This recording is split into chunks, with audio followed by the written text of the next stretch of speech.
Bonjour. Alors d'abord, je voulais vous remercier d'être venu ce matin. Si vous êtes là, c'est que vous questionnez sur comment la fonction RH se transforme pour répondre aux besoins de l'organisation, comment aussi elle peut créer plus de valeur, et surtout ce qui est important pour moi, comment les professionnels RH peuvent prendre du plaisir dans leur pratique. Alors pour me présenter, donc moi je suis Marjolaine Hamon, je suis responsable du développement RH chez Octo Technologies depuis un peu plus de 2 ans. J'appartiens et je fais partie de l'équipe RH, ici présente. C'est aujourd'hui à peu près 15 personnes organisées avec la DRH autour de 3 pôles d'expertise. Le recrutement, le développement RH et l'administration du personnel.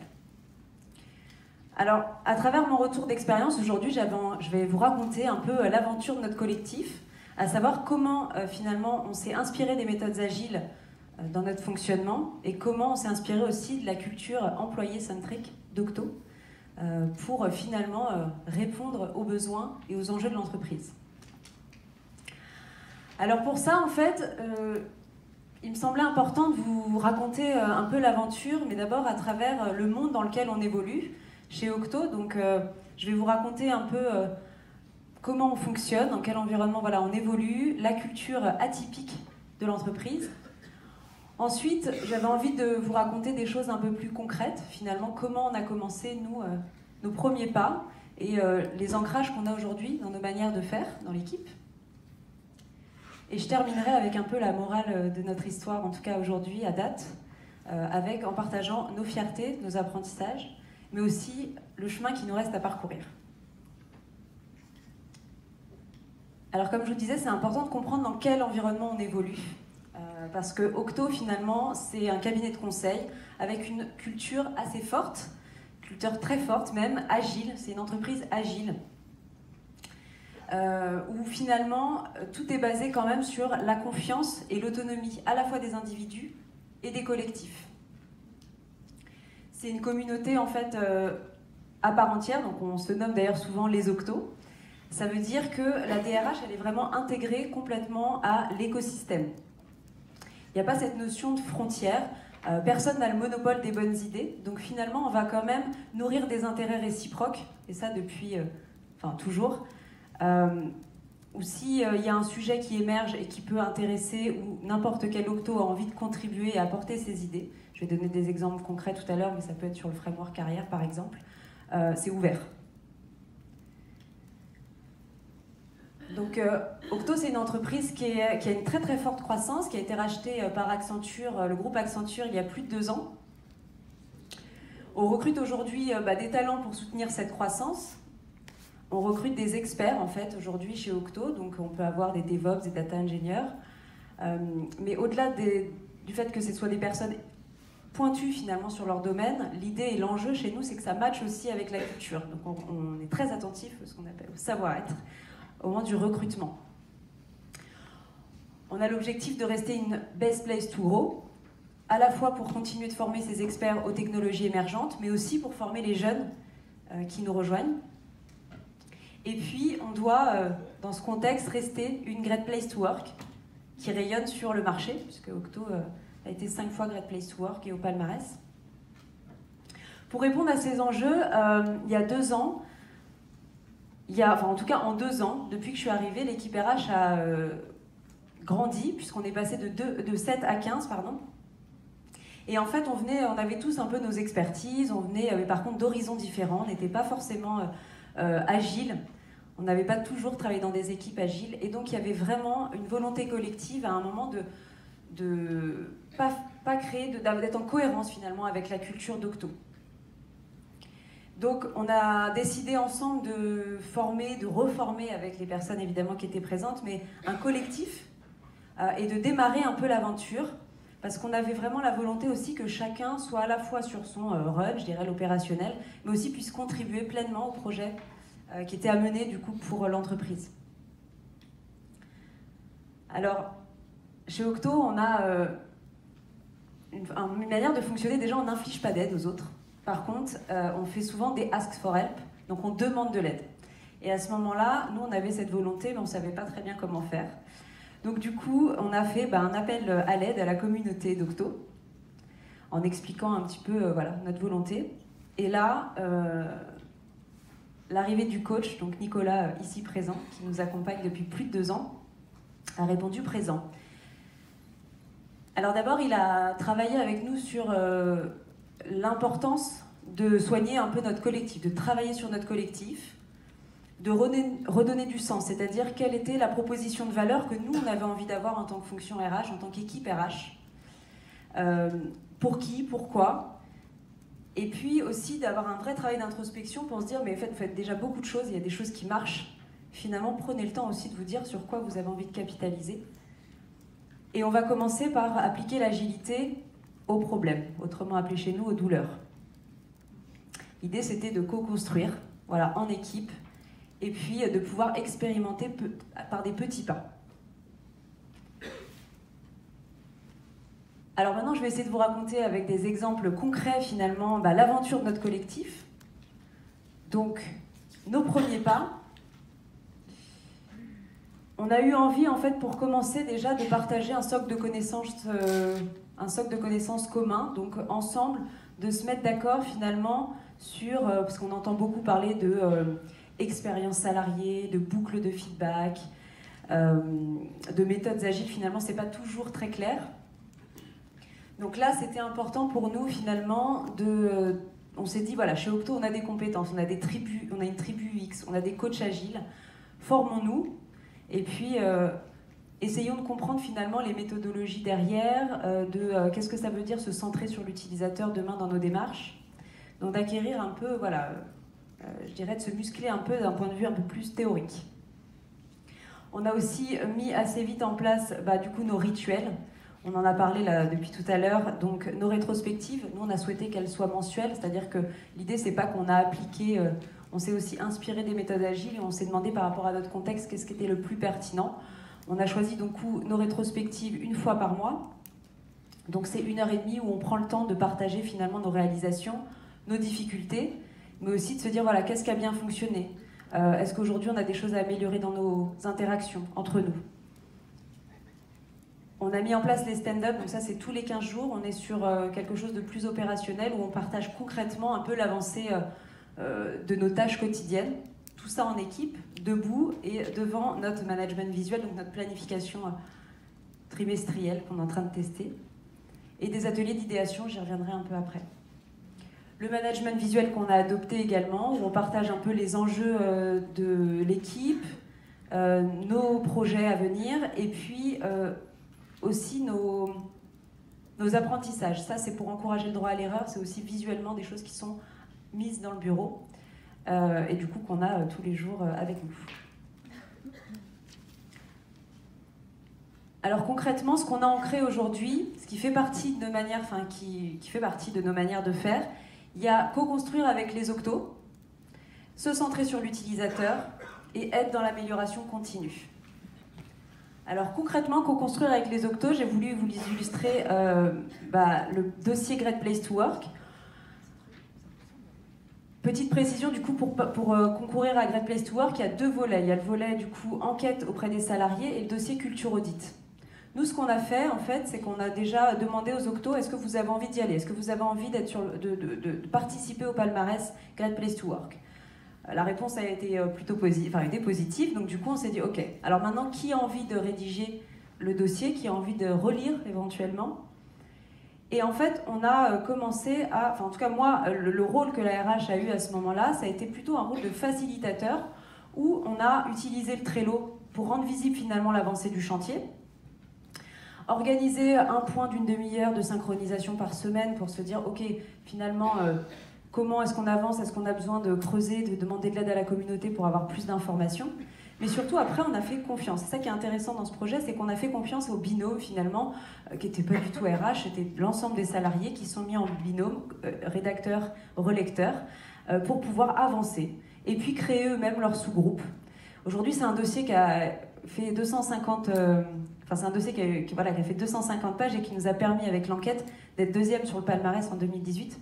Donc c'était plutôt une fierté et une belle aventure. C'est un dossier qui incarnait vraiment la culture d'entreprise et qui a été réalisée, je dirais, dans des temps records et qui n'a pas été faite en douleur. Autre exemple de co-construction, notre outil de recrutement Twig. Alors ça, en fait, l'équipe recrutement d'Octo fonctionnait à l'époque avec du dossier papier. Et puis à un moment, pour rendre finalement le processus de recrutement plus visuel, ils ont commencé à utiliser un Kanban papier. Et ensuite, pour faciliter les échanges avec les managers, ou d'ailleurs pas que les managers, les Octo qui participent au processus de recrutement, ils se sont dit ça serait quand même bien qu'on digitalise notre Kanban. Donc là, ils se sont tournés vers le marché, ils ont regardé un peu les solutions. Et puis est venue un peu l'idée de se dire, mais est-ce qu'on ne pourrait pas aussi construire à la maison et en agile? Et c'est ce qui s'est passé. En fait, il y a eu un product owner, des développeurs, des membres de l'équipe RH qui finalement se sont, qui ont participé à des rituels et qui ont commencé à avoir ce qu'on appelle le MVP, donc une première partie, je dirais, de la plateforme viable pour pouvoir être utilisée, qui a été mise à disposition assez rapidement, et les fonctionnalités ont été finalement sont arrivées au fur et à mesure. Et aujourd'hui, c'est un outil que nous on utilise, enfin, en tout cas que l'équipe utilise, recrutement, et qui est déployé aujourd'hui chez certains de nos clients. Voilà, donc c'est plutôt la fierté finalement de l'équipe, c'est d'avoir co-construit en interne et vraiment avec la méthode agile. Le parcours professionnel, j'en parlais tout à l'heure. À travers cet exemple, donc je parle de co-construction, ce que je voulais vous raconter, en fait, c'est que ce framework carrière, il a été co-construit il y a quelques années avec les Octo. Et en fait, c'est un framework qui n'est pas statique, c'est-à-dire que tous les ans, on laisse la possibilité de le revisiter, de le mettre à jour, parce que l'idée, c'est vraiment qu'il soit adapté au contexte et qu'il puisse non pas rester sur un bureau où personne ne comprend rien à ce framework, mais qui puisse vraiment être utilisé et aider aussi les salariés, les managers à être au clair avec voilà, ce qui peut être proposé et le parcours qu'on peut avoir au sein de l'entreprise. Dans ce framework carrière, il y a un des niveaux, qui est le niveau manager, qui nécessite de passer devant une commission où on porte un dossier finalement sur un peu son projet pour l'entreprise. Et cette commission, il y a eu quelques insatisfactions, des choses dans le process qui ne convenaient pas. Et ce qui est super, qui est génial en fait, c'est que ça a été... on a dit à ces consultants, ok, qu'est-ce que tu proposes? Finalement, on te laisse la main sur le dossier, on vous laisse la main, et puis proposez quelque chose qui pourrait mieux vous correspondre. Venez présenter au Co-France, puis à la communauté, et puis si ça prend, on adoptera. Et c'est ce qui a été fait. Deuxième ancrage, du coup, c'est se centrer sur l'utilisateur. Alors là, pour illustrer, je vous ai mis les exemples de nos entretiens, donc à la fois les entretiens de recrutement, mais aussi les entretiens professionnels, puisque c'est l'équipe RH qui mène les entretiens professionnels. Nous, on a eu l'idée finalement de faire vivre une expérience. Quand on travaille chez Octo, on vit une expérience. Et du coup, à travers les formats, finalement, l'idée c'est de rendre le salarié ou le candidat acteur et qu'il puisse lui aussi finalement participer activement à cet échange. Donc on a les Moving Motivators, des Sigma ton profil, les Speedboats, c'est des idées qui ont émergé aussi des Octo et qu'on a réussi à adapter et à utiliser avec l'équipe RH.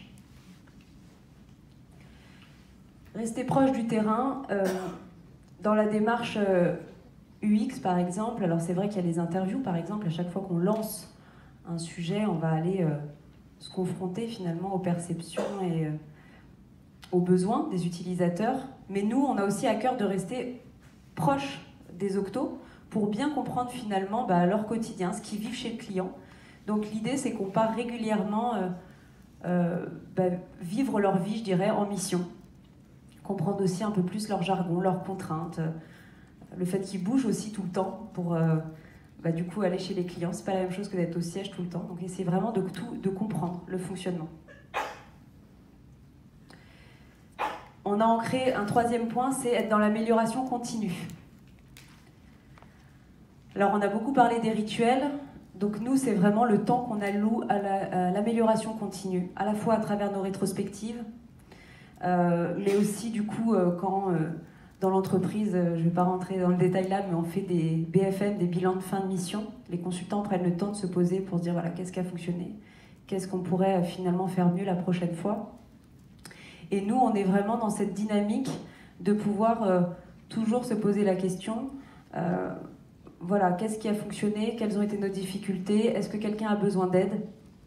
Et on prend vraiment le temps, à peu près au moins 2 heures par mois, pour avoir ce temps d'amélioration continue. Le Flex Office, on a l'équipe qui grandit, et du coup, on avait envie d'encourager les interactions. Donc en fait, aujourd'hui, on change de bureau tous les 15 jours au sein de l'espace RH.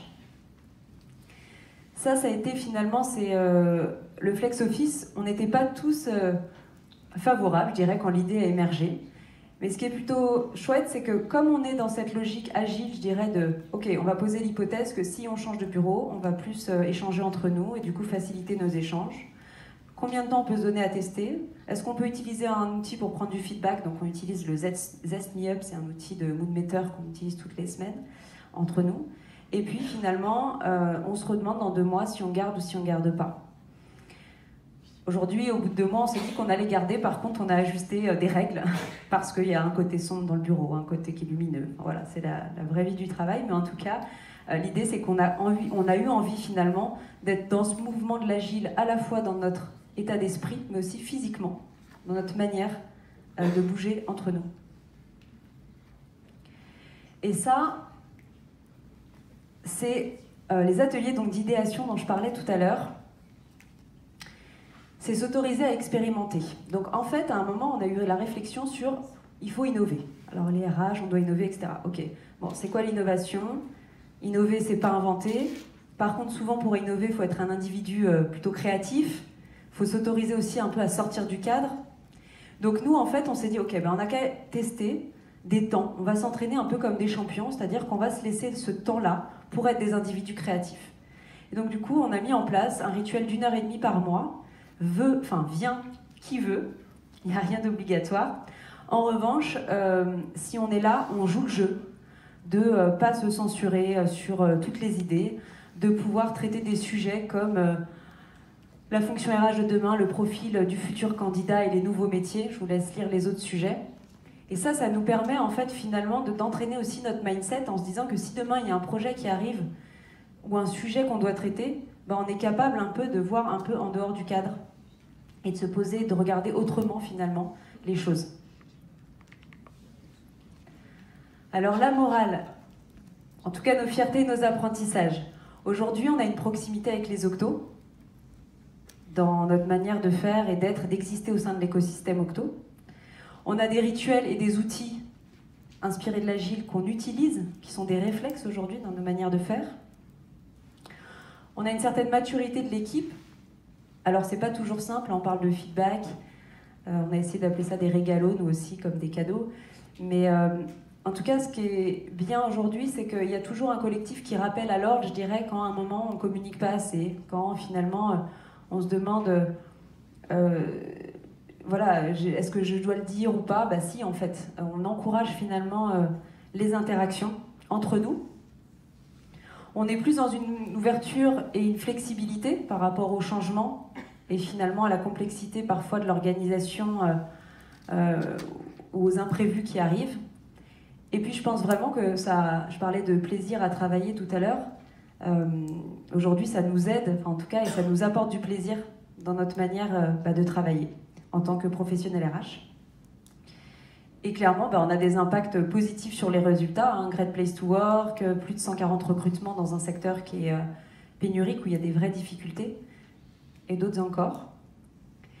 Ce qui nous reste à parcourir, parce que du coup, la route est longue, travailler un peu plus sur, du coup, à quelle est notre roadmap annuelle. En fait, on avait une roadmap qui était, notre roadmap trimestrielle, puisqu'on avait une roadmap annuelle, donc une feuille de route, mais du coup, clairement, qui ne collait pas avec l'agile. Donc là, on s'est dit, en fait, ça va pas, il faut qu'on réadapte. Travailler un peu plus sur le MVP, donc être capable de livrer parfois, même si c'est pas parfait, mais en tout cas, l'idée de prendre de la boucle de feedback et de s'améliorer en continu. Et puis, travailler sur la mesure, la culture de la mesure pour pouvoir poser des hypothèses, pour pouvoir finalement tester, et puis apprendre derrière. C'est vrai que la fonction RH, c'est pas une fonction qui a toujours l'habitude de mesurer, donc ça nous demande un peu d'effort. On va y arriver. Et puis continuer à donner du sens et embarquer les nouveaux, parce que c'est vrai qu'il faut toujours se poser la question, on ne fait pas de l'agile pour l'agile, il n'y a pas de manuel, donc il faut réussir à comprendre finalement un peu mon contexte, quelle est l'intention derrière finalement, pourquoi on va adapter, on va utiliser tel outil. Oui, on a une boîte à outils, oui, il y a plein de manières de faire des ateliers plus que des réunions, mais par contre, quel sens ça a si j'utilise tel outil plutôt qu'un autre aujourd'hui? Et donc ça, c'est important de toujours se dire, voilà, quel sens est donné. Donc je voulais juste terminer sur le fait que pour moi, l'agilité, en tout cas dans la fonction RH aujourd'hui chez Octo, c'est trouver le confort dans l'inconfort. C'est pas toujours facile parce que quand on est dans des périodes de rush, on a tendance, on parlait de rigueur tout à l'heure, finalement c'est vrai que ça demande de la rigueur, ça demande du courage d'être capable de s'exprimer et de dire les choses. Ça demande finalement de se dire j'ai le droit de me tromper, mais comme je vais me tromper normalement vite, puisque je suis dans des cycles plus courts, on va plutôt le transformer en apprentissage. Et en fait, ce qui est important, trouver le confort dans l'inconfort, c'est aussi de se dire finalement, quand on travaille comme ça, on ne le fait pas tout seul. On sert les enjeux de l'entreprise, mais nous, chez Octo, on est l'équipe RH, mais on le fait avec les autres. Voilà. Donc je vous remercie